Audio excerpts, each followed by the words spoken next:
Our topic this evening is the Book of Ecclesiastes, and I'm subtitling this the Bible's Agnostic book, and I will explain what I mean by that in the course of the lecture, but maybe that's a provocative title that might maybe drew you in, hopefully so.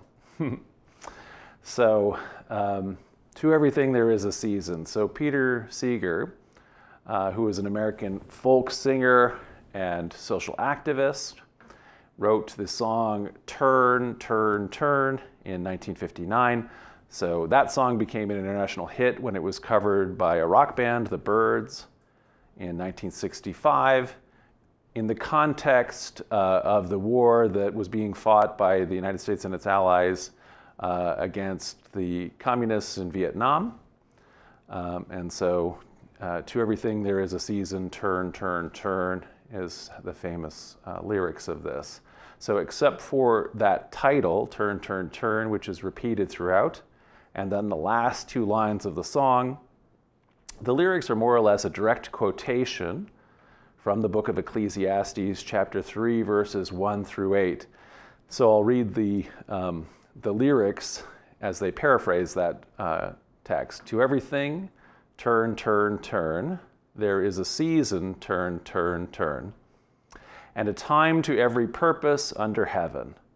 A time to be born, a time to die, a time to plant, a time to reap, a time to kill, a time to heal, a time to laugh, a time to weep.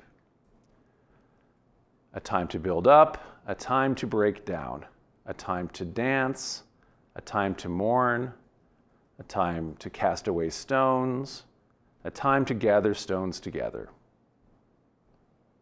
A time of love, a time of hate, a time of war, a time of peace, a time you may embrace, a time to refrain from embracing. To everything there is a season and a time to every purpose under heaven, a time to gain, a time to lose, a time to reign, a time to sow, a time for love, a time for hate, a time for peace. I swear it's not too late. So Ecclesiastes 3:8 actually reads, a time for war and a time for peace, as earlier in the lyric. And so the lyrics make a pretty sophisticated plea that this is not a time for war, but a time for peace.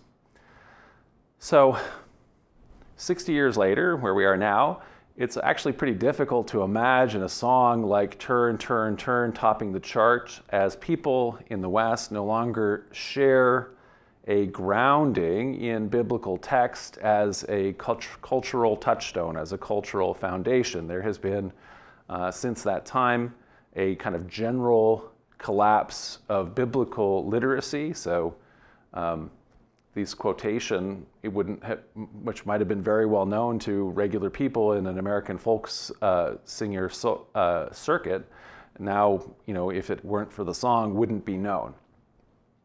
And so the era of actually any near universally shared cultural touchstones may be past. So now there is so much information, there's so much media, which is a very good thing. It means also, though, that almost the entire, I'm a Gen X, I'm a person from the Generation X, and almost the entire humor that we shared growing up is referential. So at the beginning of these lectures, I often will have an extended riff on the classic era of The Simpsons. Lots of people watching YouTube have not maybe even seen the classic era of The Simpsons, or that may not be something that resonates for them. So there are fewer and fewer of these things, and I'm guilty of that. I've never watched some of the last things are like the Academy Awards. I've never watched the Oscar Awards in my life. That's not something I'm interested in. I've never seen a Super Bowl and so on. So anyway, we're all in some of our own kind of silos, and one of those is the foundation of biblical literacy is gone. So on the plus side of the collapse of biblical literacy, when the Bible was more universally read in the West, here in North America in the 20th century, I would say it was more often than not, it was misread in the majority anyway. And so this led to, lots and lots of people drawing false conclusions, for example, about scientific realities. And so here's a poster for the 1960 movie Inherit the Wind, about the generations earlier Scopes monkey trial, where a teacher was put on trial for teaching evolution, the theory of evolution, the scientific consensus, a robust scientific theory, and it was because of people's religious beliefs based on, in my view, a misreading of the Bible. And in addition to that sort of thing, that widespread biblical basis also was used to reinforce unjust social norms by, again, misunderstanding text and using it to justify everything from discrimination on the basis of gender especially, but also race. It had been used to justify slavery and so on. So the fact is, while these misuses continue, there are all sorts of Christians who are wandering around holding signs that are quoting Leviticus and things like that. Those ongoing misuses today hold very much less sway because the majority, the bulk of the culture don't know the references and don't care about the references. So that's all been swept away. Inherit the Wind itself, in the title of that movie, is itself a quotation from the Book of Proverbs, which reads in chapter 11:29, "He that troubleth his own house shall inherit the wind, and the fool shall be a servant to the wise in heart." So, we can't go back. This is where the direction we've gone. In terms of biblical literacy, my preference would have actually been for additional literacy. So rather than washing away cultural foundations that have been with us in the West for a couple, not quite 2,000 years, but for a long time in the mainline. So my preference would be to expand that literacy so that people in the culture have the context to understand that their anti-science or anti-evolution conclusions are based on misunderstandings of what biblical texts actually are and why sort of simplistic, facile, literal readings of the text are actually inimical to truly meaningful reading of the text, which is what we aspire to do here in these lectures. And so the verses from Turn, Turn, Turn are hardly the only famous quotation from Ecclesiastes. Perhaps the most famous verse may be found in Ecclesiastes 1:9. "There is nothing new under the sun," which is a proverb I repeat. It's an observation that is all the more remarkable still in that humans have obviously been making it for more than 2,000 years, as evidenced by the fact that it's part of this text, which is over 2,000 years old. On the subject of lost cultural touchstones, Shakespeare, in addition to being a conventional proverb, "There is nothing new under the sun," is a foundational reference for one of Shakespeare's sonnets, in this case Sonnet 59, where the poet is expressing his love for a young man.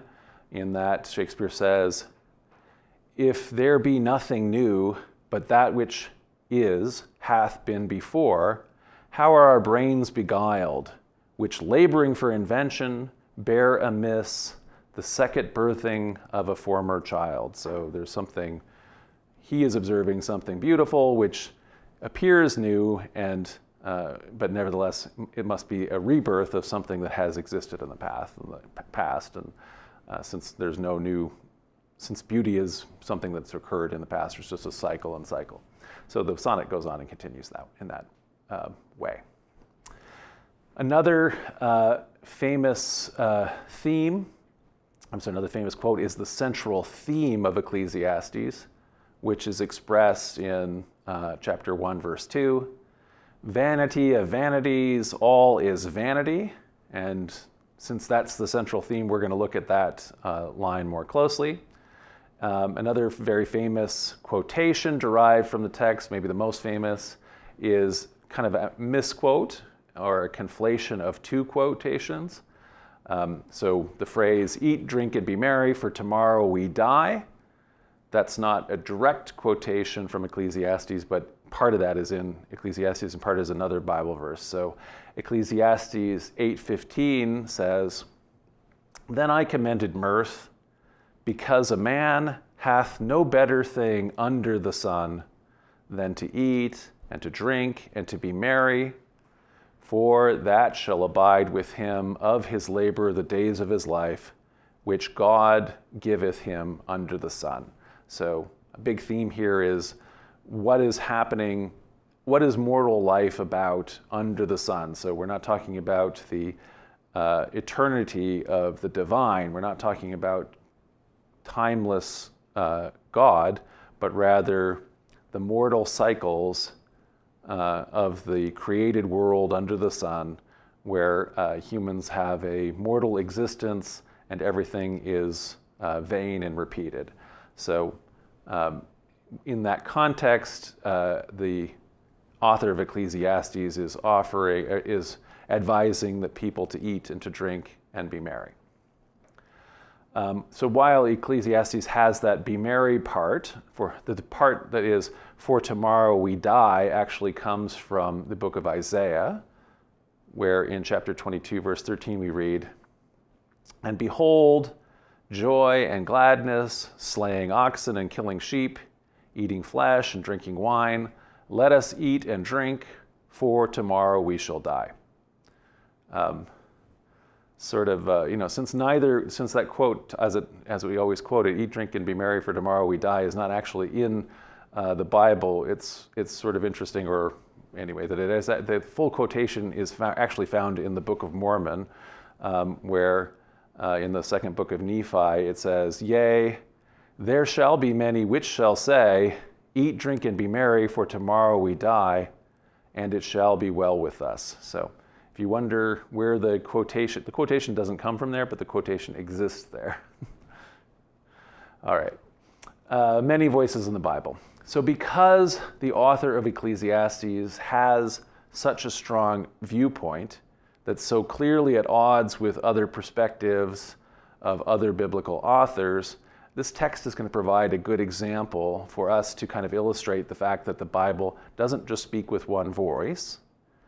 Rather, as we've said again and again, it's a library of books written by authors with diverse perspectives and often competing perspectives, and they are not only sometimes referencing each other, they are sometimes actually arguing against and directly contradicting one another.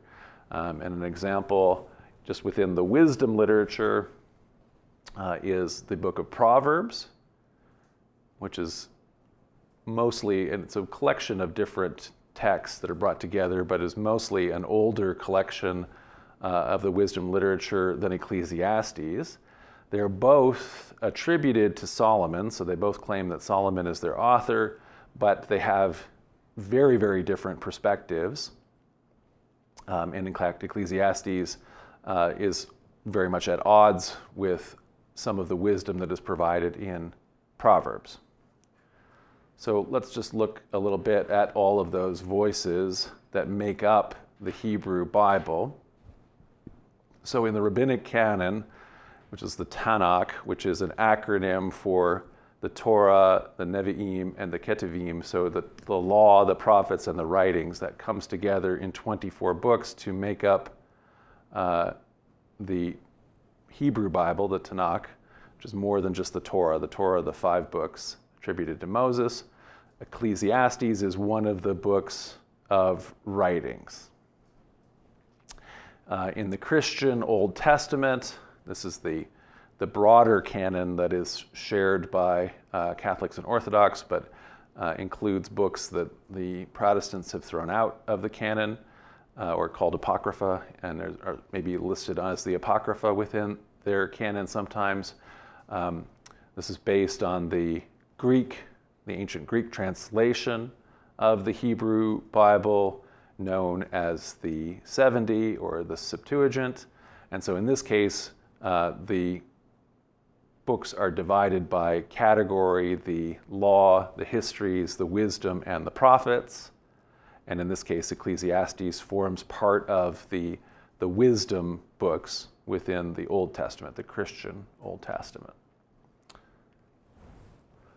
So, as I said, Ecclesiastes claims Solomonic authorship. So King Solomon the Wise is supposedly the author here. And so the very first verse of the book is the words of the teacher, the son of David, king in Jerusalem. So while the biblical King David had many sons, and also indeed any of the kings of Jerusalem later might take as one of their titles son of David, since David is the name of the royal house. So the house of Jerusalem, the kings of Judah, are called the house of David or the sons of David. Nevertheless, the author of Ecclesiastes is not just referencing any old son of David here, the words of the son of David, king in Jerusalem. The author is referencing Solomon in particular as autobiographical, let's say, details and the rest of the text make plain. So in verse 12 through 16, we read, I, the teacher, was king over Israel in Jerusalem. I applied my mind to seek and to search out by wisdom all that is done under heaven. It is an unhappy business that God has given humans to be busy with. I saw all the deeds that are done under the sun, and see, all is vanity and chasing after the wind. I said to myself, I have acquired great wisdom, surpassing all who were over Jerusalem before me, and my mind has had great experience of wisdom and knowledge. So Solomon, of course, is the wisest of all Jerusalem's kings. The teacher here is, identifying himself not, explicitly, but just simply as the king of Israel in Jerusalem, the wisest of all, Solomon. So Solomon is proverbially wise as he exists in the rest of the Bible. It's a modern romantic painting about the judgment of Solomon, where two women are fighting over whose child is whose, and the one alive and the other dead, and the question of the judgment of cutting, is to cut the baby in half to split, and the one who is the actual mother protests and gives it to and identifies herself because of her love. So in other words, these kinds of conundrums that are solved through proverbial wisdom are part of the Solomonic legend.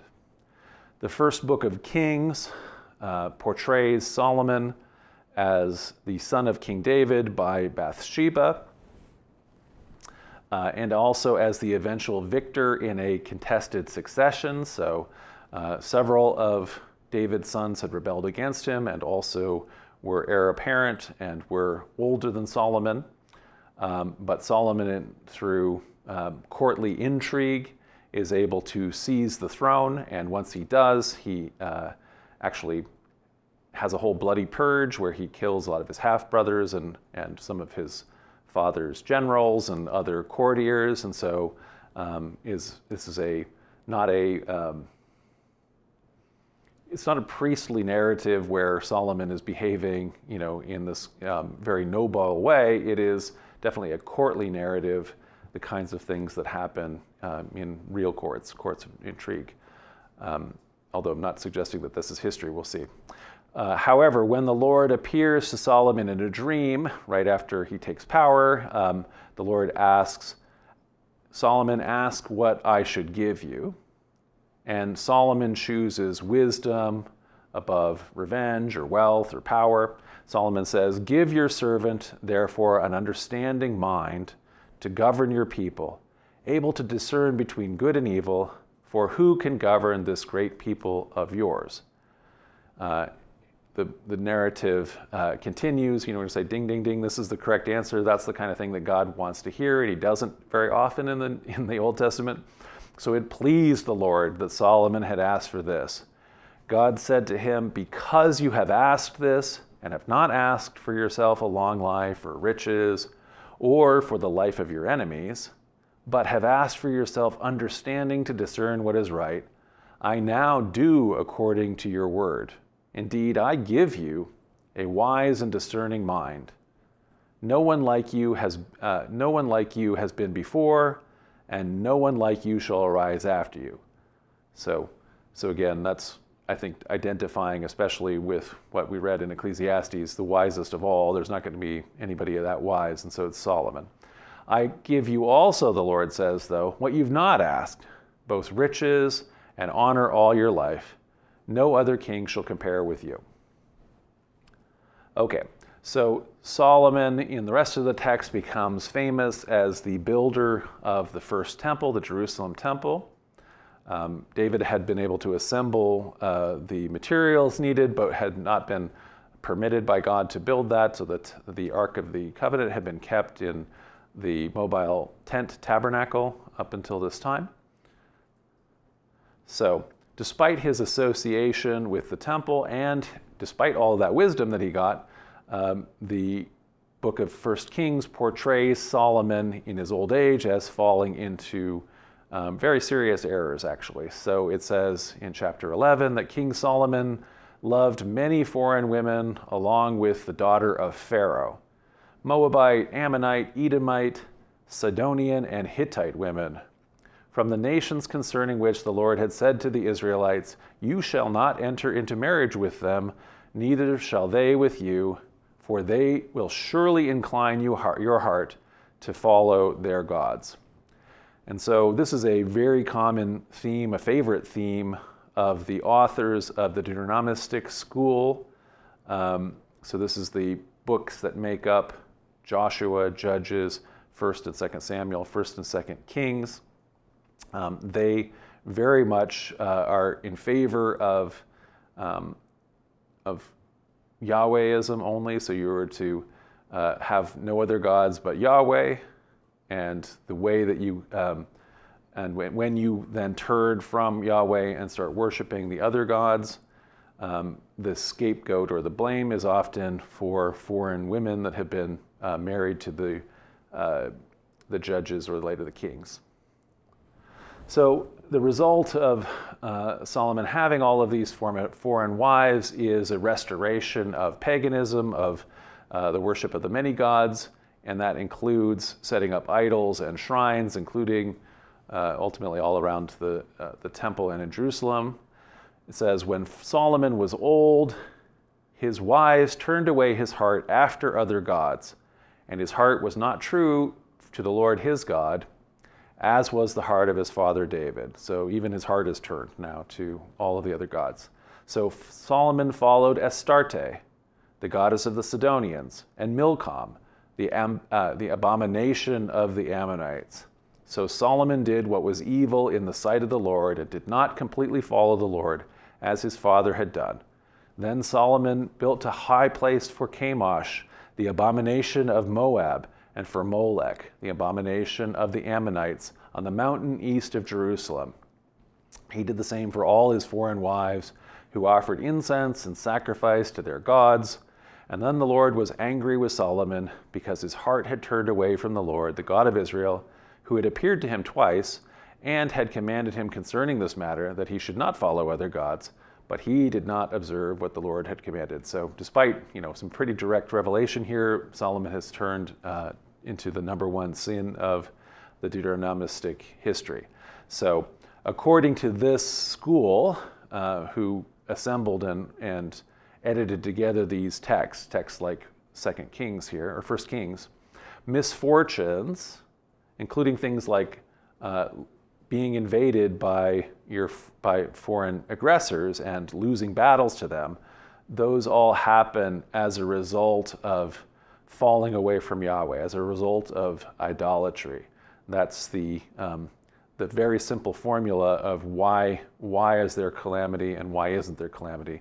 When you obey the commandments of the Lord, who is a jealous God, then you will be blessed. And when you turn away, you will have punishments. Therefore, the Lord said to Solomon, since this has been your mind, and you have not kept my covenant and my statutes that I've commanded you, I will surely tear the kingdom from you and give it to your servant. Yet, for the sake of your father David, I will not do it in your lifetime. I will tear it out of the hand of your son. I will not, however, tear away the entire kingdom. I will give one tribe to your son for the sake of my servant David and for the sake of Jerusalem, which I have chosen. So the narrative explains the fall of what had been the United Kingdom of Israel under David and Solomon, the United Kingdom as presented in the biblical narrative, but which doesn't seem to have had any reality in history or archaeology. So this mythic United Kingdom of David and Solomon. So historically, in fact, Israel and Yahwism arose in the northern kingdom under the Omride dynasty, in an era when Jerusalem was kind of a small backwards hill town, and the hills of Judah are very sparsely populated, and the house of David would have been essentially country chieftains compared to the Omrides in their capitals in Samaria and Shechem, the much more powerful northern kingdom before its destruction by the Assyrians. So archaeology now, I think, shows pretty clearly that Jerusalem's rise only begins after Israel's fall to the Assyrians in 720 before the Common Era. So when that happens, though, when this vast empire incorporates, you can kind of even still see here what Israel would have been as divided into little provinces and incorporated into Assyria, then at that point, Judah, while maintaining a certain degree of independence, is in fact a client kingdom, just like even Egypt, which is defeated and temporarily occupied anyway by the Assyrians, and is incorporated into the Assyrian imperial and economic system, which allows Jerusalem to really grow, which allows all of the hill country to be much more firmly settled, and so which sets the stage for the flowering of literature that becomes early biblical literature. So although when most people make maps of this, they tend to emphasize the independence of the kingdom of the kingdom of Judah as capital, whose capital is Jerusalem, and separate it out anyway. In fact, when the northern kingdom centered on Samaria is incorporated, Judah really becomes a client of Assyria. It's able to maintain occasional defiance from the Assyrians, and therefore a kind of a nominal, or a real independence, but is nevertheless within the Assyrian economic sphere totally. And as I say, in that sense, Judah is able to prosper. Jerusalem now does develop as an urban center, and its Davidic kings welcome exiles from the destroyed northern kingdom. Some of the exiles are taken,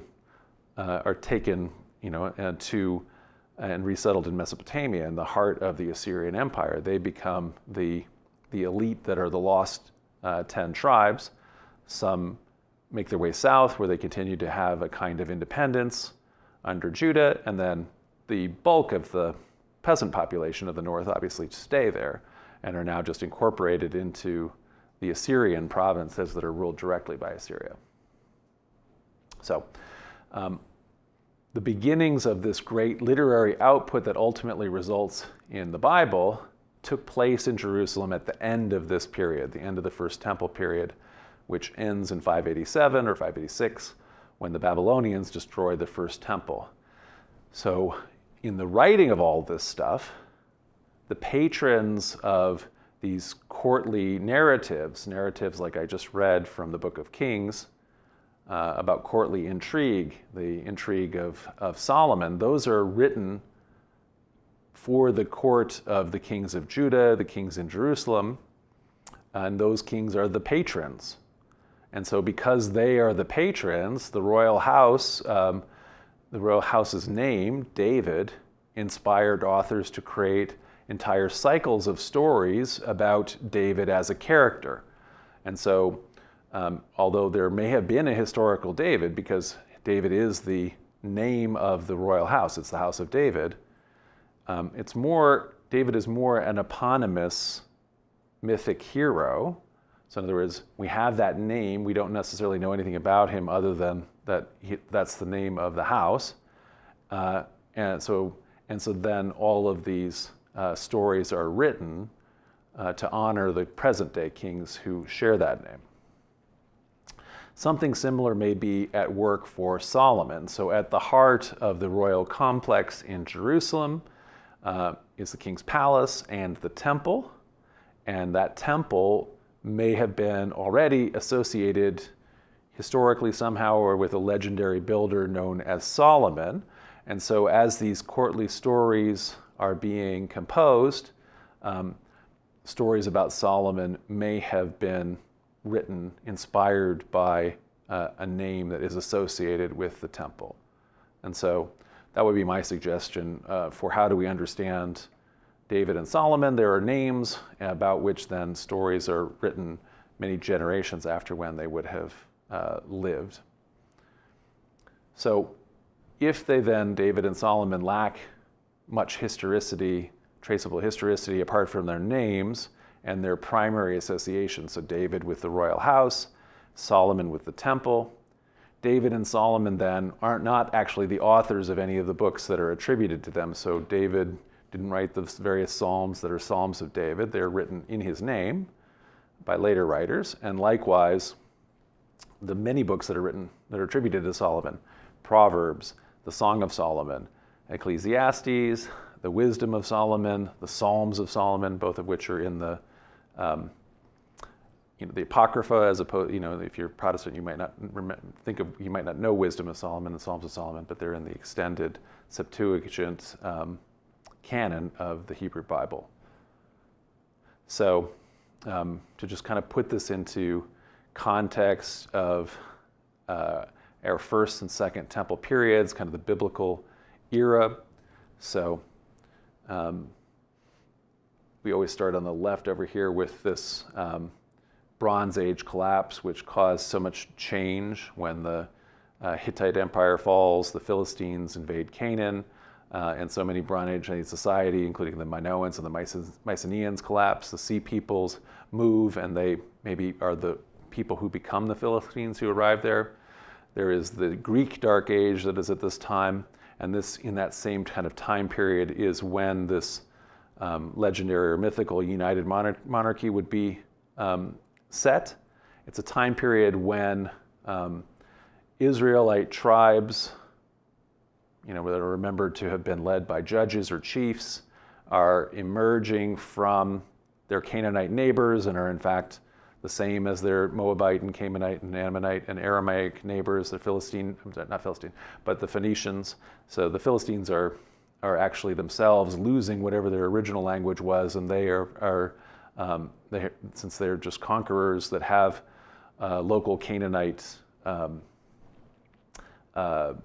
peasants, they eventually adopt that language too. So by the time we get to the actual biblical period, they're not speaking a different language effectively. They're all part of the same kind of cultural zone. And so then we see, the king of Israel, the northern kingdom under the Omrids, including the known king Ahab. And then there is a less important kingdom of Judah that becomes more important when the Assyrians destroy Samaria and the northern kingdom in 720. And then biblical texts especially start to be written in reigns like Hezekiah, Manasseh, and Josiah. And then also during the time period, the decline time period right before the Babylonians destroy Jerusalem there in 587. And then that begins the exile and the Persian period. And we can see the Babylonian period and the exile, and then the Persian conquest of the Babylonian Empire, which is the return of the exiles. And so it is really only at the very end of this, when we're getting to that 400s and we see Ezra, that's when even the 5 books of Moses, as we have them, the Torah, was probably took its final form. So you can see it's like a long time, all the way back, so many centuries to when this sort of mythic time of when Solomon would have been a king. So Ecclesiastes itself, which is our focus, is written much later than Solomon's mythic era. So while the text is composed in Hebrew, it does include 2 Persian loanwords. So in chapter 2, verse 5, there's the word pardes, and in chapter 8, verse 11, there's the word pitgam. And so, in other words, because there are Persian words here, this is definitely taking place once we're into the Persian period, and Persian is affecting the Hebrew language that the locals are speaking or writing in. In addition, there are numerous Aramaisms, and so Aramaic is a related language to Hebrew, ancient Aramaic, but it was the more common tongue under the Persian. It's one of the governing languages of the Persian Empire, and it ultimately totally displaces Hebrew as the common spoken language. It also, for example, displaces the original Hebrew writing system, and so now, today, modern Hebrew is written in this Aramaic writing system. And there's all kinds of other influences that we've noted before. But essentially, because there are Aramaisms, in other words, traces of how Aramaic is spoken in the Hebrew, it shows that this is well into that Persian period when Aramaic was displacing Hebrew as the spoken tongue. So Yehud, Jerusalem, was a Persian province between 537 and 331, so towards the end of that is a potential time when Ecclesiastes could be written. After 331, Alexander the Great, Alexander of Macedon, conquers the Persian Empire, and Jerusalem becomes part of the Hellenistic world, and so now everything is Greek. The text doesn't include any Greek loanwords, but there are a bunch of ideas that many people equate with Greek ideas, maybe the Greek idea of how spirits work, rejecting that to an extent, but then also some of the Greek philosophical ideas. And so, it may indicate, again, that there's no Greek loanwords, may indicate, again, it's from that Persian period, but if some of these philosophical ideas are actually Greek, then it may be from a later date.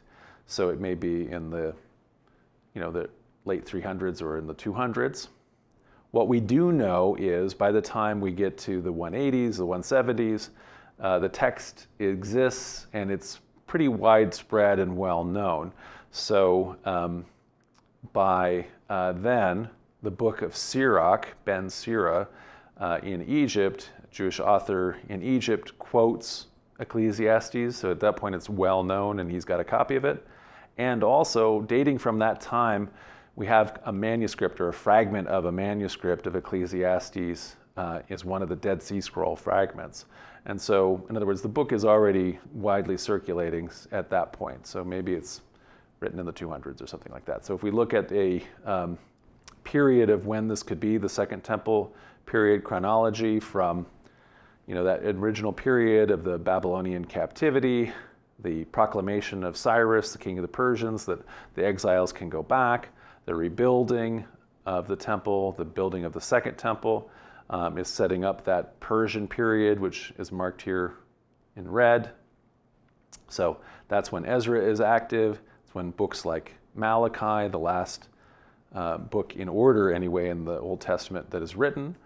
And so then you can kind of see sort of the dates of when Ecclesiastes could have been written. So somewhere from that time, maybe from 450 to 250, maybe leaning more towards the later of that is when that might have been written,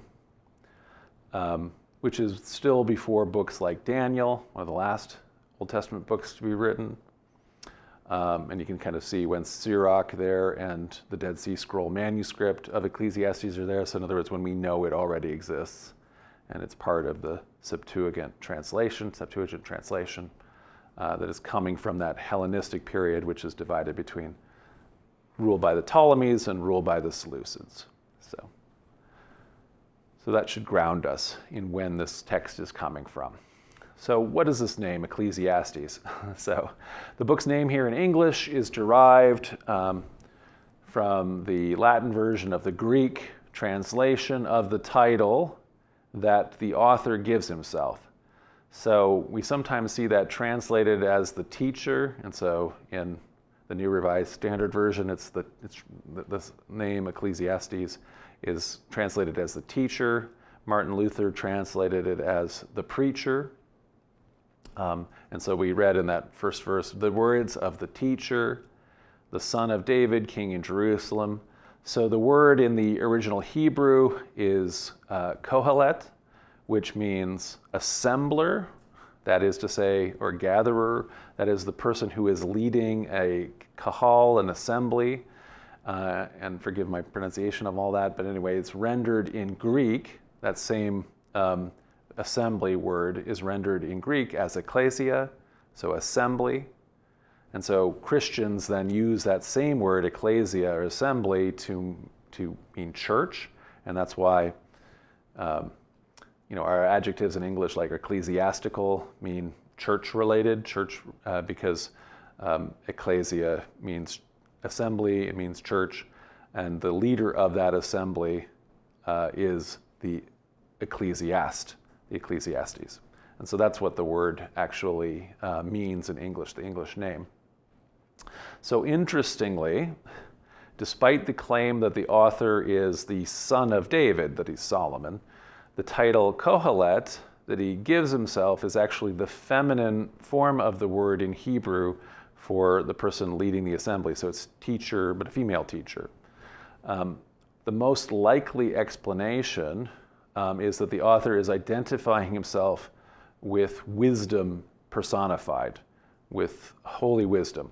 So holy wisdom also takes the female form linguistically in both Hebrew, so chokmah, the Hebrew word for wisdom, and then also in Greek, so Sophia. And so we still have the name Sophia, which means wisdom, and we say Hagia Sophia, holy wisdom in Greek.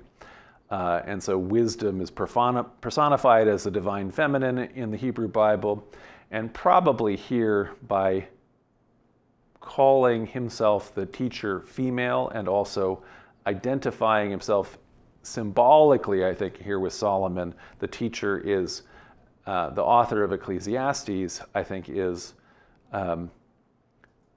making it is a pseudepigraphic text in the sense that they, in some sense, are pretending to be Solomon, but on the other hand, this may be meant as a allegorically speaking on behalf of divine wisdom, who is equated with divine wisdom's mythic son, Solomon.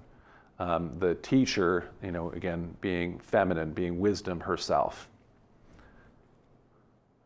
The symbolic association with wisdom as a woman is very similar to the Greek allegory of the Muses, where every different one of the arts and sciences is personified as one of a special set of daughters of Zeus.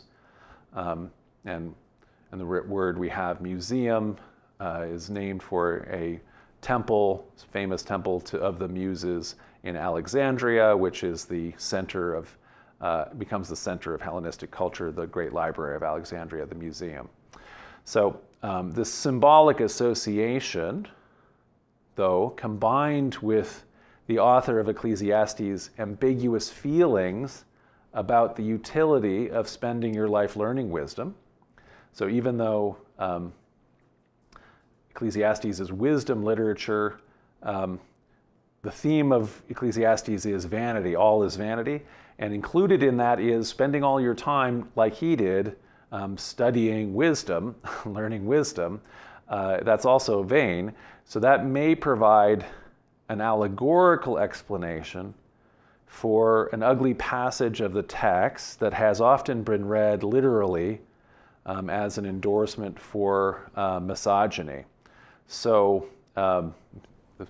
the most famous quote out of this passage is, "More bitter than death is woman." In my favorite novel, which also is a good movie, The Name of the Rose, the lead character William of Baskerville, it's played by Sean Connery in the movie, he quotes Ecclesiastes to his novice, young monk Adzo of Melk, played in the movie by Christian Slater. So he quotes Ecclesiastes in order to warn him away from women. So as monks, of course, they've taken a vow of celibacy. Adzo, however, has just broken that vow, and he's had sex with a peasant girl, and now he feels just mad love with this girl. And as he's confessing, but he's also trying to justify his position. He's just trying to justify his love. He asks his master, William, he asks, doesn't Thomas Aquinas praise love above all other virtues? And William says, yes, the love of God, Adzo, the love of God. And Adzo's like, well, and the love of woman? Of woman, William rejoins, Thomas Aquinas knew precious little. But the scriptures are very clear. And so he says, Proverbs warns us that woman takes possession of a man's precious soul, while Ecclesiastes tells us more bitter than death is woman. Okay, so I think the context quoted by William here, and also many other misogynists in history, is taken out of context. And I think in context, it seems to, it seems to indicate in context that the author of Ecclesiastes is not making a generalization about women, but is actually referring to his pursuit of one symbolic woman in particular, holy wisdom, Hagia Sophia, which is, he's saying, ultimately what he's devoted his life to. I've devoted my life to the muses. I've been devoted my life to wisdom in vain. So we see in this passage, it says, I, the teacher, said, I will be wise, but it was far from me. That which is far off and deep, very deep. Who can find it out? I turned my mind to know and to search out and to seek wisdom and the sum of things, and to know that wickedness is folly and that foolishness is madness. I found more bitter than death the woman who is a trap, whose heart is nets and whose hands are fetters. One who pleases God escapes her, but the sinner is taken by her. See, this is what I found, says the teacher, adding one thing to another to find the sum, which my mind has sought repeatedly, but I have not found. One man among 1,000 I have found, but a woman among all these I have not found. See, this alone I found, that God made human beings straightforward, but they have devised many schemes. And so, he's found in his experience 1 in 1,000 humans maybe are wise, but nevertheless, even so, there's all of the scheming, and at the end of the day, it's vanity. He has not been able to find the true wisdom. So it isn't entirely clear, and more interpretations are possible, but I don't think that this is this should actually be read as a blanket misogynist statement, because there's a lot of allegories about allegorical interpretation in this whole text. The phrase in the Book of Proverbs is probably misogynistic. Proverbs has a lot of problems. But anyway, I'm just defending the particular one here in Ecclesiastes. So vanity of mortal pursuits. So the ultimate vanity of all mortal pursuits, including the pursuit of wisdom, to which the author has devoted his life, is, like I say, the central theme of the text. So after that editorial preface, which I've quoted a couple times, we have a poem by the teacher that sets up this theme. So it reads, Vanity of vanities, says the teacher, vanity of vanities, all is vanity. What do people gain from all the toil at which they toil under the sun? A generation goes and a generation comes, but the earth remains forever. The sun rises and the sun goes down and hurries to the place where it rises. All things are wearisome, more than one can express. The eye is not satisfied with seeing, nor the ear filled with hearing. So the underlying Hebrew word here, hebel, translated as vanity, is actually repeated 37 times in Ecclesiastes. So while this word literally means vapor or breath, it can figuratively mean that which is insubstantial, that which is vain, futile, meaningless. So, we can say all is vanity. That could also equate to everything is meaningless. The teacher's introductory lament continues by arguing that all mortal creation is the senseless repetition. What has been is what will be, and what has been done is what will be done. There is nothing new under the sun. Is there a thing of which it is said, see, this is new? It has already been in the ages before us.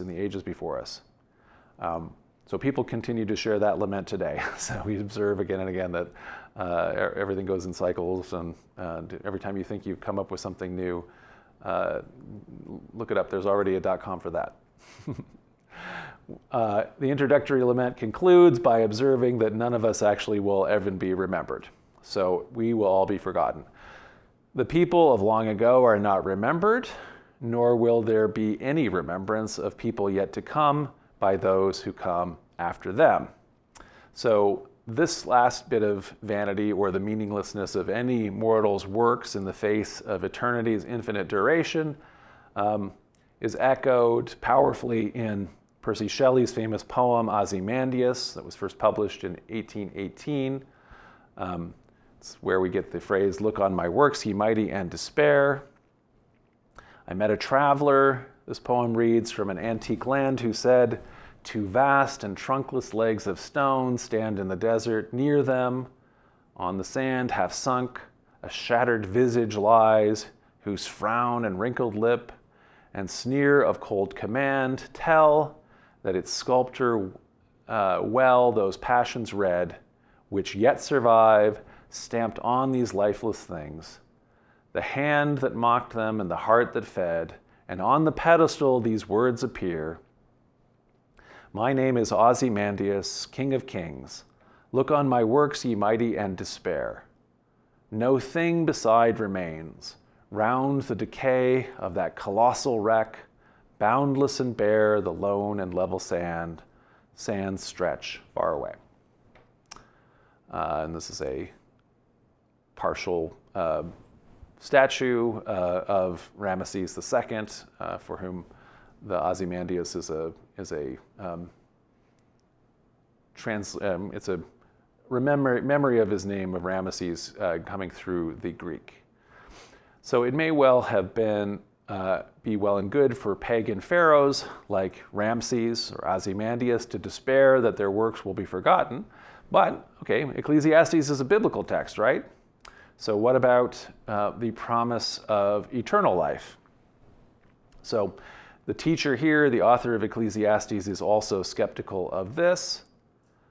He believes such propositions cannot be known, and so as such, they too are vanity. He writes, moreover, I saw under the sun that in the place of justice, wickedness was there, and in the place of righteousness, wickedness was there as well.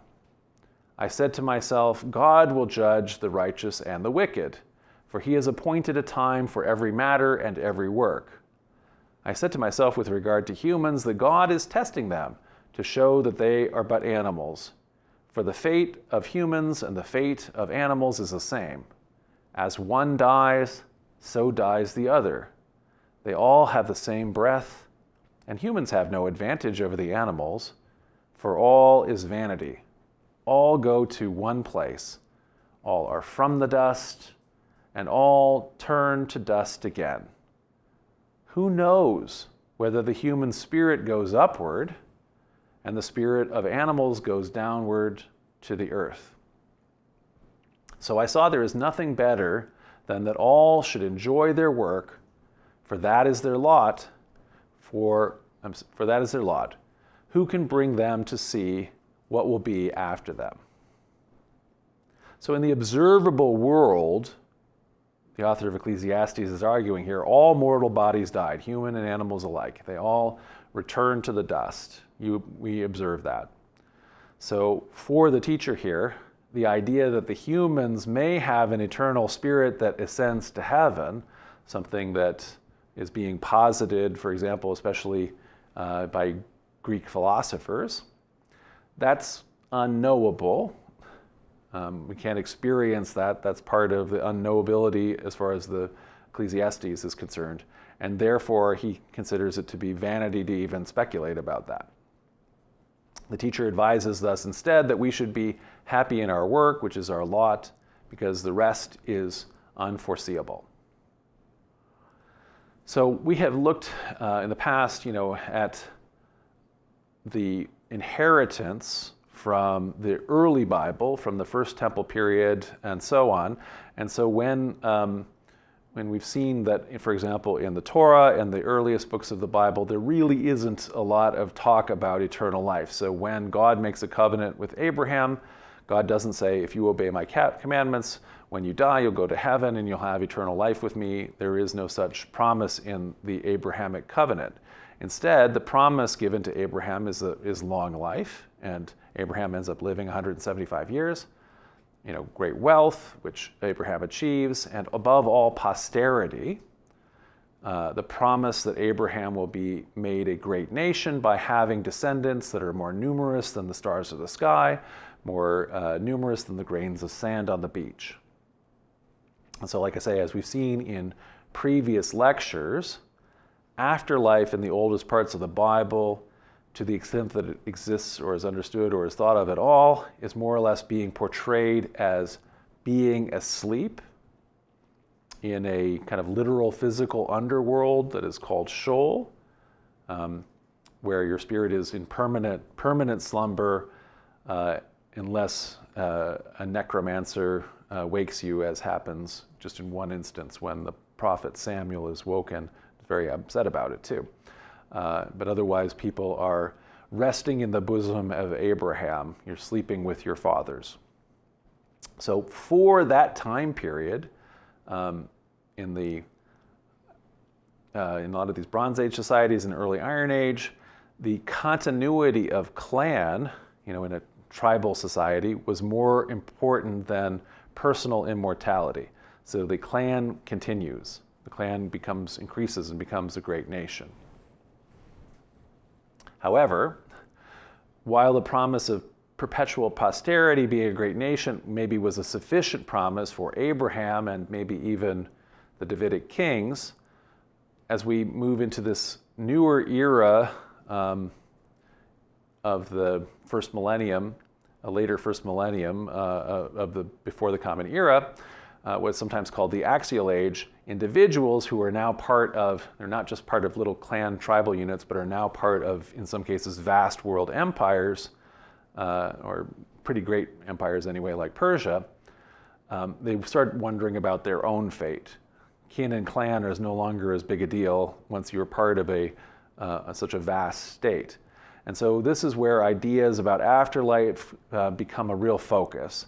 And so from reincarnation in Buddhism and Jainism and Taoism, and some of Greek philosophy, to resurrection in Zoroastrianism, to this idea of an immaterial, immortal soul in Platonic and other Greek philosophies. And so this is where we get these ideas of cycles of samsara, reincarnation, and other forms of continuation. So all of these, whether or not all of everything ideas that have been proposed about the axial age are current, the basic idea is that as great states, as empires start forming, all of these ideas start to be in the mix, and some of these what become philosophies and world religions start emerging, and these are ones that have continued to the present. So from Zoroastrian dualism and Jainism to Confucianism, Greek philosophy, Buddhism, Judean monotheism, and Taoism. So the transformation of Judaism during this time, the Second Temple period, takes place against this general backdrop of religious transformation. And the author of Ecclesiastes is part of it and is responding to questions of the age. Some of these theories, like the idea that is there a spirit that rises in humans, it's vain speculation for the author of Ecclesiastes. Different other Second Temple Jewish sects had different opinions about that. The author of Ecclesiastes is also not interested in what he considers to be vain religious practices, pointless rituals when that you maybe are performing forms when you yourself are wicked. So he had said, as we saw, I saw there was nothing better than all should enjoy their work, for that is their lot. Who can bring them to see what will be after? So we should be enjoying our lot. That's echoed in several other places in the text, including that eat, drink, and be merry passage that we quoted. And the context of that talks about the vanity of traditional religious practices. So we read in chapter 8, then I saw the wicked approaching to offer a sacrifice. They go in and out of the holy place, and they boast in the city that they have done such things. They're so religious, they were able to do these rituals that are so important religiously.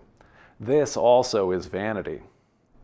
So despite the hypocrisy, the wicked can continue in their ways, apparently, because there is so often no immediate or obvious punishments for their behavior.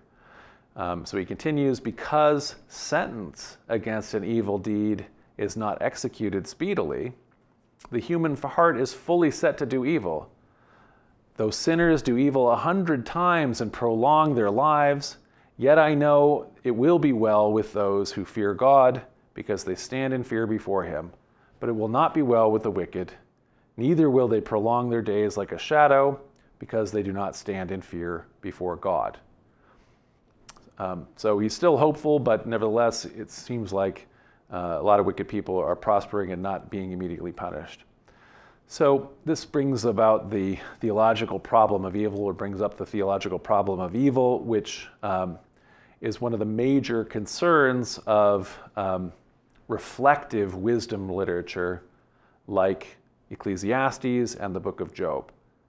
So even though the Deuteronomist school in the Bible more or less promised that calamities, terrible events, come as punishment for wickedness, the teacher here, the author of Ecclesiastes, has observed there's many people who go around unpunished. There is a vanity, he says, that takes place on the earth. There are righteous people who are treated according to the conduct of the wicked, and wicked people who are treated according to the conduct of the righteous. I said that this also is vanity. So the promise that the wicked will be punished and the righteous are going to be blessed, that doesn't always work out.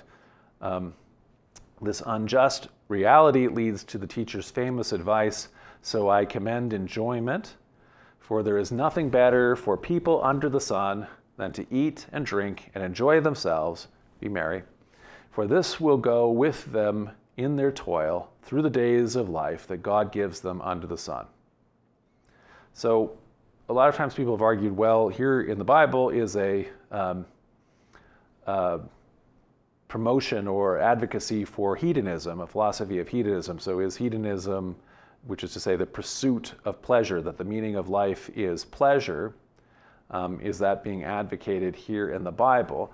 And as we've actually seen when we look at, when we've done Greek philosophical schools, it's rarely that easy. So even sort of famously, the most famous hedonistic philosophy school, the Epicureans, are not really about what we now use the word hedonism for. It's never about this sort of extreme pleasure seeking, but it's about a much more thoughtful, measured way of taking pleasure in life's simple pleasures, as opposed to, anyway, more extreme ones. And that's what actually turns out to be the case here as well. So elsewhere, the teacher, the author of Ecclesiastes, clarifies that giving your life over to excessive pleasure seeking is itself vain and meaningless, and certainly, like I say, Epicurus and most of the other hedonistic schools of Greek philosophy say the same caution. So in chapter 2, we read that the author of Ecclesiastes said, "I said to myself, come now, I will make a test of pleasure. Enjoy yourself." But again, this was also vanity. This also was vanity. I said of laughter, "It is mad," and of pleasure, "What use is it?" I searched with my mind how to cheer my body with wine, my mind still guiding me with wisdom, and how to lay hold on folly until I might see what was good for mortals to do under heaven during the few days of their life. I made great works. I built houses and planted vineyards for myself.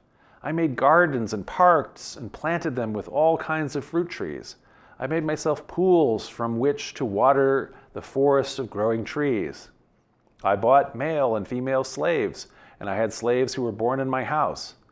I also had great possessions of herds and flocks, more than any who had been before me. I also gathered for myself silver and gold and the treasure of kings and of the provinces. I got singers, both men and women, and the delights of flesh, many concubines. So I became great, and I surpassed all who were before me in Jerusalem. Also my wisdom remained with me. Whatever my eyes desired, I did not keep from them. I kept my heart from no pleasure, for my heart found pleasure from all my toil, and this was my reward from all my toil. And then I considered all that my hands had done and the toil that I had spent doing it, and again, all was vanity and chasing after the wind, and there was nothing to be gained under the sun. So, all of these excesses of every kind of wealth and art and pleasures of the sex, pleasures of all that kind of thing, those are vain, as the teacher experienced more than any of us could ever achieve and get. But nevertheless, the teacher takes comfort in simpler pleasures, including things like good companionship, the kind of pleasure that can be found in having a friend or two. So he says, two are better than one, because they have a good reward for their toil. For if they fall, one will lift the other up. But woe to the one who is alone and falls and does not have another to help. Again, if two lie together, they keep warm. But how can one keep warm alone? And though one might prevail against another, two will withstand one. A threefold cord is not quickly broken. So having two or three friends is really important. And indeed, finding value in friendship is actually a very common focus of ancient philosophy. Cicero has one of the main texts on De Amicitia, concerning friendship, and that's a lot of ancient philosophers focus on that.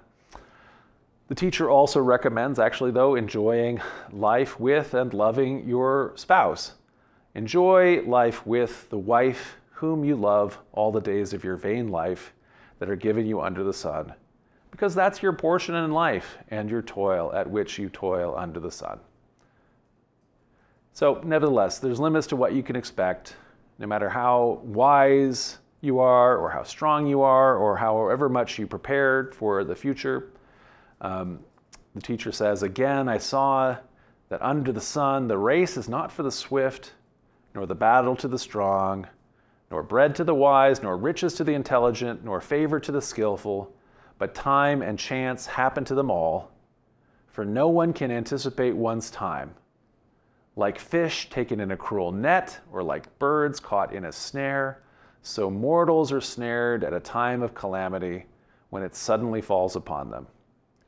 Stuff happens in life, and it's not about a reward or punishment based on, whether either your sin, your disobedience to God's commandments, your wisdom, your skill, any other kind of preparation. Sure, those are going to help you, but at a certain point, anybody can get cancer no matter what your precautions are. Anybody can be in a terrible car accident. That's not your fault.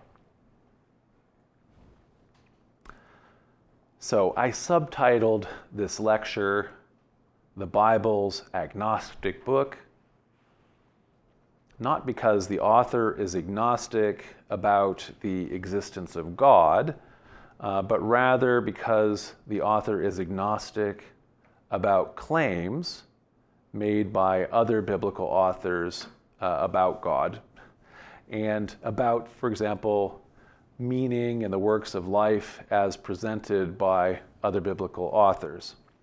So the Deuteronomists, the school that is responsible for those books, like I say, from Joshua through Kings, many of the prophetic texts, and even much of the wisdom literature in the Bible, like the Book of Proverbs, promise that blessings will certainly come to those who are obedient to God's commands, and that calamities are a punishment for disobedience, a sign often that the victim is in a condition of sin or deserves blaming the victim kind of a philosophy.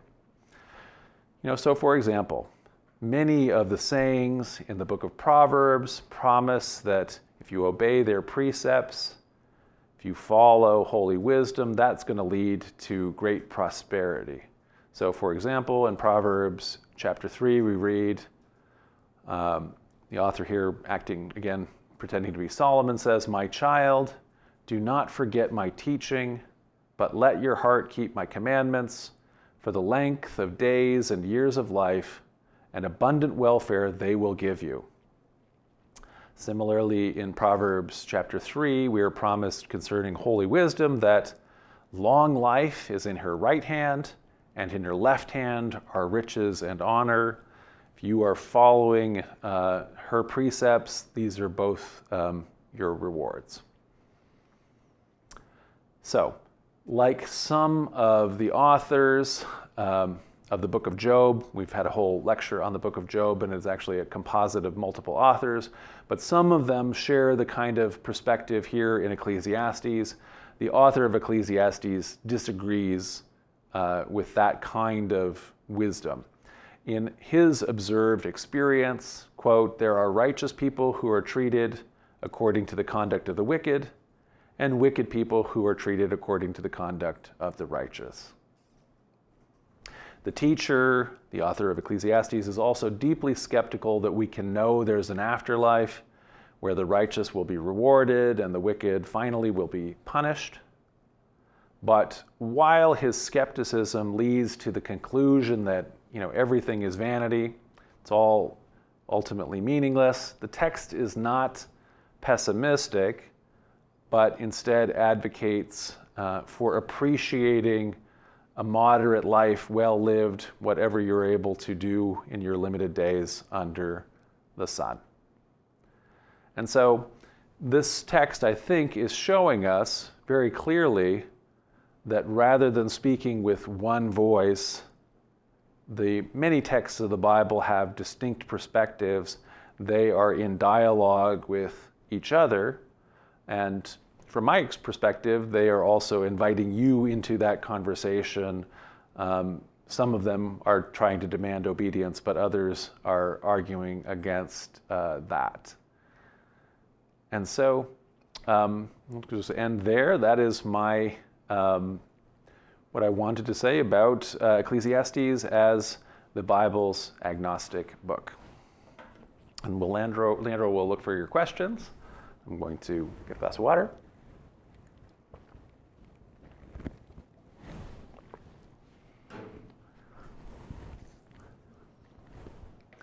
So once again, don't forget to like and share and subscribe. But here are some of you who've sent your support, and I want to thank all of you. So thank JM and Bubbles and L Jung, JC. JC says, "I'm a secular naturalist atheist in Utah who loves John Hamer's Mormon Story interview, and I found these talks. I've learned so much from John. This is a small gesture of appreciation." Well, thank you so much. It is very appreciated. Thanks also to Mike R. Thanks to Daryl Scott. Julie Bezuski says, "I reread Ecclesiastes last night, And I'm really amazed that this book made it into the Bible. The few obey comments are so at odds with the rest of it. Can you explain its canonicity? So, it's fairly early. And it was fairly widespread. And so as a result of that, and as a result especially of its attribution to Solomon, which was accepted. So the ancient rabbis, for example, and the ancient Christians, when they were deciding on the canon, in both cases believed the attribution to Solomon. I explained why. I don't think there are any books written by Solomon, and that Solomon is largely mythic, but that authority allowed the book to be in. So like you say, it does seem very much at odds with a lot of the Bible, but there is we're kind of starting with this one as we are getting into this series. There are actually lots of competing perspectives in the Bible, and so one of the explanations, for example, why is this so different from Proverbs? The rabbi said, well, this is written in Solomon's extreme old age, and so after he's already had all of those problems that we read about in the Book of Kings, where he's fallen into sin and things like that, and these are his kind of final reflections, and so they're important in that way. There are different ways that it was explained. I would say the main reason it makes it in is because of its attribution to Solomon. Josh Bedford says, why do scholars believe this book to be late? I've heard the conclusion, but not the argument. So Josh, so we definitely saw that it's got Persian loanwords in it, and that also the argument is that there's also an Aramaic influence on it. So that's why it's at least into the Persian period. So a lot of scholars, so I gave a pretty wide range of when the possibilities are. I think a lot of scholars prefer it to be closer to the later date of it. And I think that the reason why people think that is because the coherence of it, the fact that the ideas seem still pretty fresh, that they seem to be in dialogue with emerging Greek philosophical ideas, and so therefore it's maybe therefore a sign that it's in the Hellenistic period as opposed to the Persian period. But those would be the arguments for a later date. I left it fairly open, but definitely at least in the Second Temple period after the Persian conquest, and so in the Second Temple period. Videos for Stuff says, can you name any Christian, Jew, or Muslim before 1800 who argued Noah's Ark or the Tower of Babel weren't historical? There seems to be a long tradition of biblical literalism to me. So there are bunches of Christians that are arguing, and Jews and Muslims that are arguing in antiquity that lots of things in the Bible can't be read historically and have to be read literally. Now, whether it's not Noah's Ark and not the Tower of Babel, they did think that those had happened, but that doesn't also mean that is biblical literalism. So the idea of the modern historicity, the idea of historicity is based on the creation of the modern academic discipline of history. So we can show you pictures of all the Christians and Muslims and Jews before 1800 or before around 1600 or so, 1700, right in there. When they take pictures of Noah's Ark and the Tower of Babel, they look like how you would contemporaneously make a picture now. They have pictures of Moses. Moses looks like, in the 11th century miniatures in a Bible made in France, he looks like the king of France. The Pharaoh looks like the king of France. The chariots of Pharaoh look like knights. Moses looks like a bishop. In other words, they are not aware of historicity in any meaningful sense. So did they think that things are written down largely happened? Sure. They thought that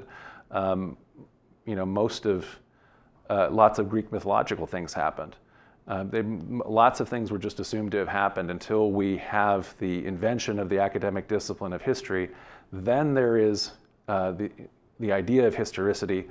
When that happens, when we understand that those things like the Tower of Babel is not history, and then Christians start believing that it is, even though we know it's not, that's a modern phenomenon. So there isn't a long tradition of that. It's a new tradition. It's modern tradition. Paula Strange, thank you for your support. Sphinx 4 asked, Proverbs is called wisdom literature. What are books like Ecclesiastes called? They're both wisdom literature. The two breakdowns, as I think I've heard them categorized, is that Proverbs is called prudential wisdom, and then Ecclesiastes is called reflective wisdom. So Job and Ecclesiastes are reflective, which means that that you've actually, I don't know, done some observing. Yes, is a penny saved is a penny earned, and those kind of things. When you're making those kinds of just good advice things that Proverbs are, but Proverbs sometimes also makes promises that if you do this X, Y, and Z, this wise thing, that you're going to always have this kind of good results. Reflective wisdom literature like Ecclesiastes and Job are aware of the fact you can do everything super wise, and then you can still get hit by a bus tomorrow. There is some degree of either chance to this, or you're not always going to get the results that you want, and it is not only because of divine punishment or something like that. So they're both parts, do two different kinds of wisdom literature. And there's a spectrum of it. Betsy McGovern says, John, if you love The Name of the Rose, have you ever read the novel called Gospel by Wilton Barnhart? I loved that one even more. So I'll just take that as a recommendation, Betsy. I have not read that, so we're writing that down. I'll look it up. James Sweeney, thank you for your support. James asks, if Judges period occurred after the Bronze Age collapse, how long was it until what became what we now call the Book of Judges, and what's its literary purpose? So the Book of Judges it does seem to be a compilation of a lot of earlier texts and maybe some texts that were written just for that. It is understood to be sort of part of the Deuteronomist school. The earliest compilation for that is probably right before under the kind of the reigns of Josiah and so on, the kind of right before the end of the First Temple period. But actually, I think, even though I kind of hold out the possibility that might be the case, I think most scholars will put it at the time of the exile, or even at the time of the Persian period, of when that starts to be finally edited together. So the purpose is to show the Deuteronomist cycle, and so to show that when Israel and Judah, when the Israelites, when the tribes of Israel remember God and worship God and obey God's commandments, then they prosper. But when they forget God and they start worshiping Molech or somebody, then God will bring the Philistines to conquer them and oppress them. And then they cry out and they remember God, and God raises a deliverer, a judge like Gideon, and then Gideon is able to overthrow the oppressor, and then the cycle continues. And so there's a theological and literary purpose of showing the Deuteronomist idea of the problem of evil. It explains that that you're being punished for unrighteousness, and specifically for the unrighteousness of polytheism, of pagan gods. The problem with that whole literary purpose, though, is that then in the Second Temple period, the Judean people in the land do stop worshiping the other gods. Over time, they really do become monotheists, and then they continue to get horrible calamities occur to them and now to the Jewish people all the way up until into the present, to the Holocaust. And so that answer is hollow. So in other words, we see that that's not, even though that was the belief of the the editors who are putting those books together, like judges, their theological proposition, I think, has been shown to be false. And so now we have to reflect on why that is false. And the books of like Job and Ecclesiastes are one of those responses in the reflective wisdom tradition. K. Tempest Bradford says, have prosperity gospel preachers read this part of the Bible? Because I think they accidentally skipped it. Yeah, I don't think they read this part. So there's other parts that they can point right to. And so, yeah, unfortunately, the prosperity gospel is alive and well in so many, especially like televangelical ministries, where if you just give the money to the minister, that's part of the righteousness that you need to do, and you're going to be blessed, and you'll get this immediately. The prosperity is going to come to you as well, and if you have something horrible that has happened to you, it's because you're being punished for some sin that you have, and the solution again is to give him more money. And so, unfortunately, prosperity gospel is widespread, and that's one of the core things that certainly in my church and what I do, we definitely preach against. Matthias asks, question about biblical literacy. Did people commonly quote the Bible before Protestantism was text much less important? So they would, the stories they would know. So obviously there was no general literacy before Protestantism. Protestantism is emerging at the time of the invention of the printing press. That's when literacy becomes widespread because of the technology that allowed it. So if we just go back before that into the Middle Ages, the vast population can't read, and so it's not literacy, but they know the stories even if they can't read, because the non-literate people nevertheless are they're sharing stories. The literate class among them, the priests are telling the stories. The stories are made in artwork, in the statues or the friezes that are on the outsides of the cathedrals or the churches or in the stained glass windows.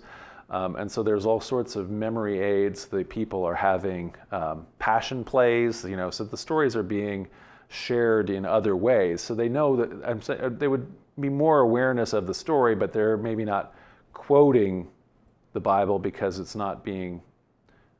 They might know some memorable things that they're getting in kind of an oral tradition. When people who are literate are reading kind of quotable quotes, they might be able to say that back. But they're not. There is a different kind of biblical literacy, but it would be still, I think, much more known than now. But maybe not the height of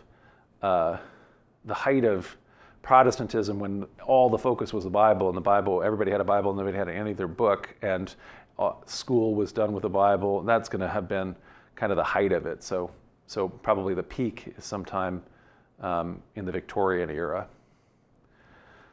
Garden Variety says, do you think that Jesus accessed the Book of Ecclesiastes and used it in his preaching and his approach to describing the divine? I don't know that there's anything that we have in Jesus's sayings that play off of Ecclesiastes, but there's a pretty good argument that I've read that a bunch of Jesus's sayings are part of the dialogue of the wisdom tradition, and that he is actually responding to some of the writings of Sirach, and so Ben Sira. And so we mentioned how Ben Sira is one of the end dates for the Book of Sirach, is one of the end dates for Ecclesiastes, since Sirach is actually responding to Ecclesiastes. So Ecclesiastes is responding to Proverbs, Sirach is responding to Ecclesiastes, and we think maybe Jesus is responding to Sirach. So it is part of a conversation, for sure, even if there's maybe not any obvious direct plays from Ecclesiastes to Jesus. Daryl Scott says, my understanding is that many Christians today view Ecclesiastes as basically listing examples of ideas that you should not believe. Is this a common interpretation historically? I don't think so. I think that, one of the problems with many Christians today is always just taking little snippets of text and then trying to read one little verse as authoritative in some kind of a broad way without even looking at what the context of what the author is meaning. And so I even tried to show, I think, with Ecclesiastes here that this very famous, eat, drink, and be merry kind of what seems on the surface to be a verse that is advocating hedonism. And then I read that whole long passage in order to show that actually the author is saying he was a big old hedonist that tried it all, and he tried it to all the extremes that you could ever imagine, and that turned out to be total vanity. So I don't think that. So I think that in the past, there would have been a much. It would have been read in its whole. So if a medieval theologian is reading Ecclesiastes, they're reading the whole thing, and they would do a commentary on it, and it would be thought within the whole thing, taken as a whole. And so I don't think it was. I mean, I think it is definitely quoted by all the church fathers, and it's not taken as a problem. So I don't think it's generally seen as a negative text. Historically, but I think it is part of, that's the way it's taken now, like you say, by a bunch of Christians. Taboo Cat, thank you. Taboo Cat this is a prosperity donation, and so Taboo Cat has our non-prosperity gospel has now received the prosperity benefit of donating, whatever that shall be. How was the Book of Ecclesiastes received in Christianity? Was it mostly ignored or reinterpreted? I think that was the rest of the question that I was just answering. And so, yeah, it has been received, by the church fathers who quote from it, and so on. MBNS says, did different tribes and families have different Old Testament Bibles in terms of which books made it in the period between 200 BCE and 200 CE? So yes, there would not have been any text where it had the whole Bible as we now have it in that time period. So it's too expensive to put those all together. So in the 200 BC, in that first portion of it, especially then in the Jewish context, but then, so we'll talk about the Christians in a second, but in the Jewish context, almost all of these books are written on scrolls. And so you would never have the entire Old Testament on a scroll. It's completely unreadable that way. So even now when you're seeing those giant Torah scrolls in a synagogue, that is just putting the 5 books of Moses together. That's not the whole Bible. So those are coming from different scrolls of the writings and the prophets. They have to have multiple scrolls. Scrolls don't allow you to have. Anyway, I haven't looked at what exactly is contained on each one of those. But in general, scrolls in the ancient times, you would only ever have just the book of 1 Kings. You wouldn't have 1 and 2 Kings together. You would have just 1 Chronicles, or you'd have just Ezra. So you would not have. They would all be separate scrolls, and then what scroll you have would be depending on what scroll you have. And you might have a bunch of books. You might have a bunch of scrolls, like the people at the Dead Sea Scrolls, which don't make it into anybody's Bible. So yes, so nobody would have had just a simple Old Testament. So it's only later the Christians adopt the form of the book that we now think of, the Codex, which is to say, not a book where the pages are side by side and rolled together in a scroll. They're bound together in what we now think of as a book, a codex. And so as a result of that, you could put a lot more books together in that form. But even so, the Christians, the earliest time you're getting a whole Bible is in the 4th century. I don't think they don't date to earlier than that. 4th century CE, so not the 4th century BCE by any sense. Magic L says, I'd appreciate a comment on the approach the Bible takes to wisdom and knowledge. Why is it good when Solomon seeks it, but not Eve? So, because the Bible does not speak with one voice. There are multiple authors with competing perspectives. So, the Eve story is, part of the books attributed to Moses. It is coming from the Yahwist writer within that, and so there is the motivation and what the Yahwist author there is trying to say, which is different from all of the many authors that are talking about Solomon. And so in this particular allegory of Eve, there is this is a mythic representation of kind of the separation of the divine realm and the human realm, and the obedience that in the beginnings of creation, and so we don't have a clear separation in this mythic time, and eating of the tree, the fruit of the tree of knowledge would make Adam and Eve like the gods, which is part of like a mythic creation and separation. So there is a completely different background and perspective for the source text in Genesis than any of the many different scribal texts and the different authors who are extolling and who are very much in favor of wisdom because they're written by a bunch of sages in the wisdom tradition. And so, like I'm trying to say, the Bible doesn't speak with one voice. It has different perspectives on all kinds of things, and that's what we try to bring out in these.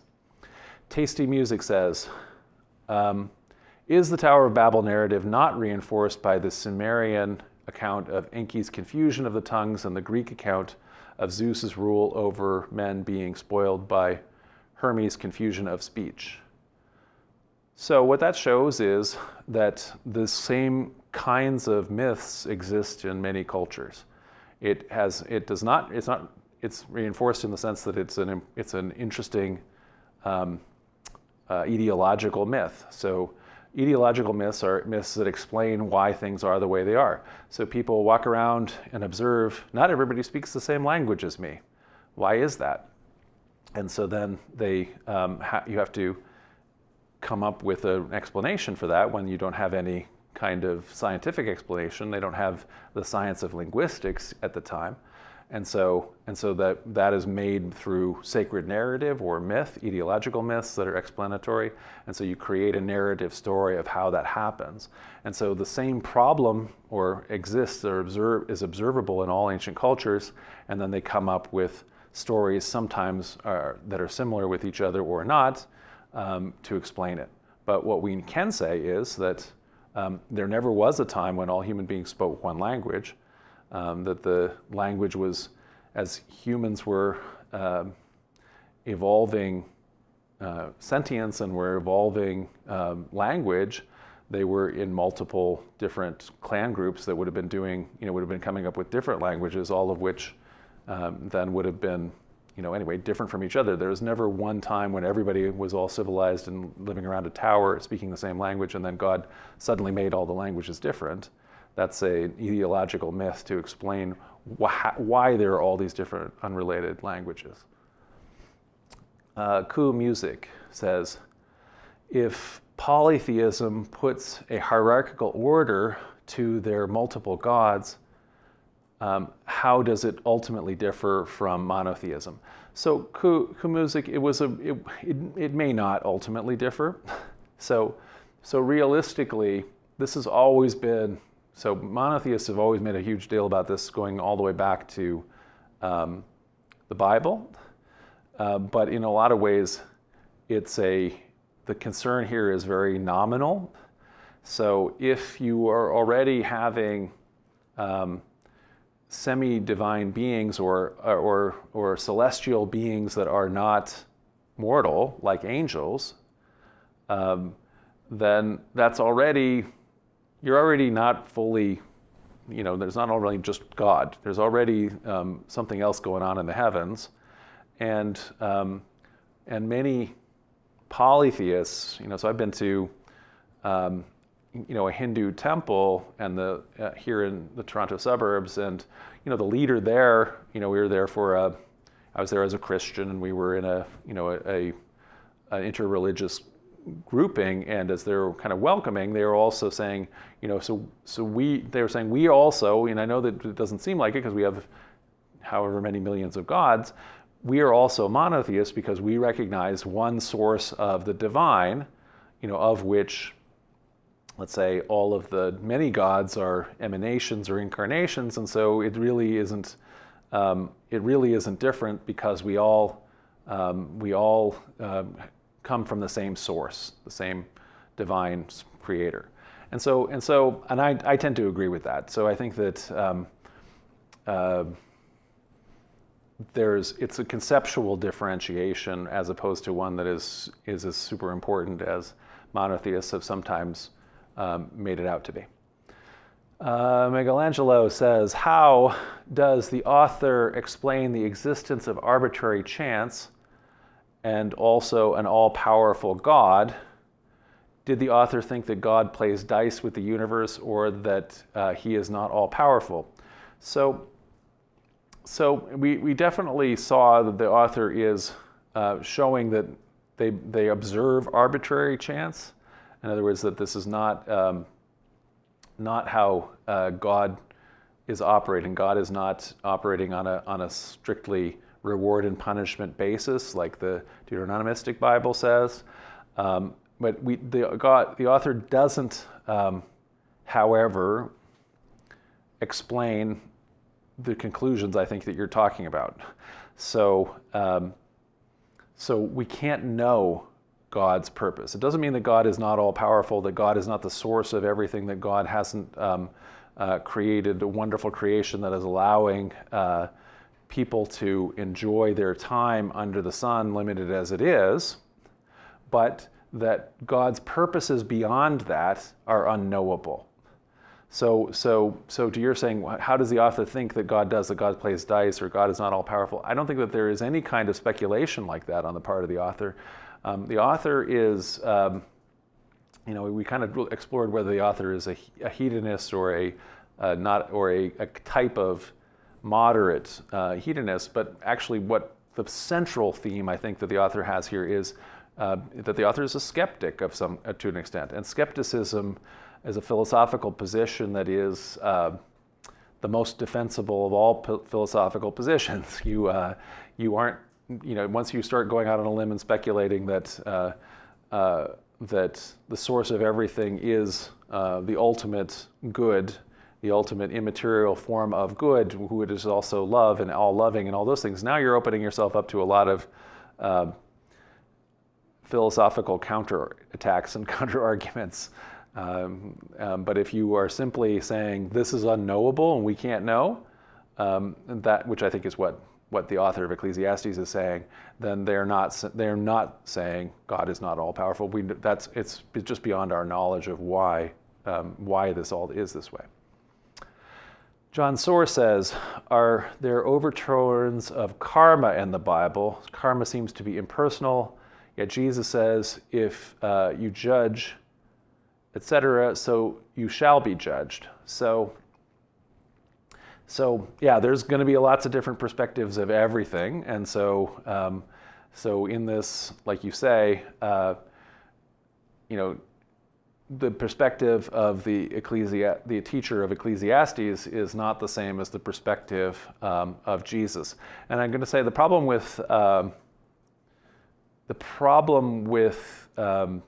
me saying whether or not there's any connections between this kind of ideas of providence and so on in the Bible and karma is that actually there are multiple different ideas of karma, and so even though I think you have a great impression of it as a much more impersonal force, there's a lot of people who have an interpretation of karma as being kind of very personal. You've done this thing and now you're getting punished for it, and so I think that karma is also a disputed concept within a sophisticated large couple religions that have where there are different thinkers and gurus and who have different takes and explanations for it. So it's hard to make a blanket comparison with all the perspectives to the Bible as well. So I'd say, yeah, there's some overtones and overlaps between these kind of ideas in the same way that when I was saying that there's a similar issues when we're looking at the axial age of people being concerned about meaning in their individual lives now and maybe continuation beyond your mortal life, and then also why is there suffering in the world, and also is there a purpose, is there meaning, what is the meaning?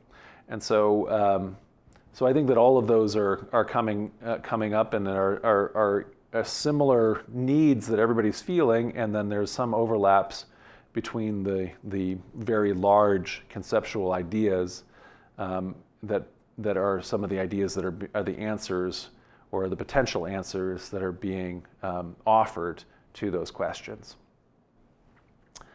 WM Consulting Service says, Ecclesiastes has a ting of the Tao, indicating a way in the sense of the road or path. Any chance the Silk Road brought this? So there's no direct, there's no direct connection. So ideas are fluid, like I was even just saying. Probably more likely, and the issue is people are being confronted, like I say, with the same issues at the same kind of times, and being confronted with the same questions sometimes can cause people to be inspired to have similar potential ideas and answers. And so it shouldn't surprise us that at the same time that world religions are coming up with the idea of reincarnation, that in India, that there is also an idea like that is being the Pythagoreans are having an idea like that in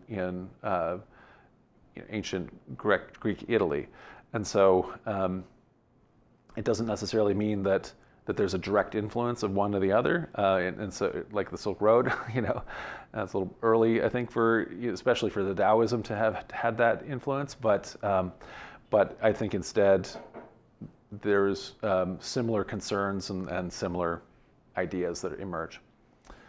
Leandra says, in the last few lectures, there has been confusion regarding the evidence for and against the existence of the united monarchy as recorded in the Bible. Can you please explain the difference between what the Bible says and what archaeology and history can tell us about these figures, remains, and narratives? And finally, can you tell us how this affects religion? For example, someone said, if David isn't actually a historical king, isn't that a big problem for your Christology? So we've had a couple of lectures on this indirectly, but sometimes it's hard for me to not have to give a whole lecture when we get to these points every time, but it is important that we know these things, especially when we have a text that's attributed to Solomon. So the issue of this in terms of the united monarchy is that, so what archaeology can kind of show us is that as opposed to the way the narrative in the Bible has it, that there is a united kingdom of all the tribes of Israel, so that includes the north and the southern kingdom, Israel and Judah, under David and his son Solomon. The problem for that archaeologically is at the time that David and Solomon would be ruling, the areas in Judah are very sparsely populated. It's the areas in the north around Samaria and Shechem that are more heavily populated, more sophisticated. The rest of the archaeologically, Jerusalem would have been very tiny. The north is the center of an Iron Age kingdom. The south is not. And so there is no archaeological or extra-biblical evidence that there had been a united kingdom of Israel that is centered on Jerusalem, that somehow has a rebellion where everybody, 11/12 of it rebel, or 10/12 of it rebel, and they take the name with them to Israel to the north, it's on the one hand, it isn't really a sensible narrative. On the other hand, there's also the the rest of the historical record is more aware of the northern kingdom and the Amridi dynasty. They're not aware of the house of David until after the North's fall, because it's not important. So I'll just say that the rest of the historical record, the archaeology, what we know about it just, I think, shows that, and it's just the fact that it's written so much later, it shows that this is, I'm pretty convinced that it's not entirely conclusive, but there are scholars because of the religious claims. There are committed conservative scholars who would like there to have been a united monarchy, but I think that the emerging consensus is that this is literary creation of the Bible and not an actual historical thing. So then also in terms of the Christology, is it a problem for my Christology? No, it is not, because my Christology is not based on historical claims. So David doesn't have to have existed at all for my Christology. So I know that there's there are a lot of Christians and Judeo-Christians who really do feel like staking out some kind of historical claims is somehow necessary. My analogy that I was given that is that the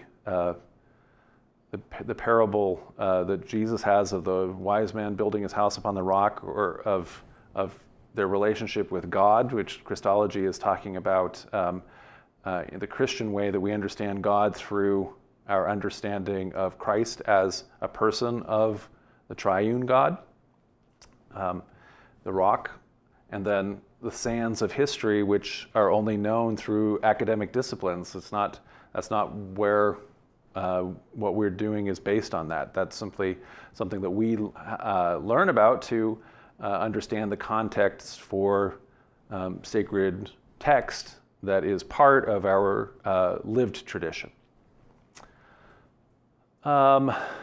Hopefully that helps. Unrecognized talent, thank you for your support. Keep the lectures coming, John. I'm running out of old ones to watch. I can only do one a week in recognized talent, so I'm doing my best to do one every week and not to take breaks when I can help it at all. Noel Gafka asks, can John publish a picture book of just his timelines? Yeah. Oh, like the one that's on the screen right now. Yeah. Yeah, we can. I think we could. I think we've been talking. Leandro, I think last week, actually just published like one of these timelines as a post, didn't you? Yeah. And I was thinking that's kind of a cool thing to do. There's a bunch of cool slides that we could just start posting. So maybe I'll do that. Thank you, Noel. So that's it for our questions. Don't forget to like and share the video. If you want to, subscribe to our channel. We love it when people do. If you're able, you could always consider a donation at centerplace.ca/donate. And next week, who was James, the brother of Jesus? See you then.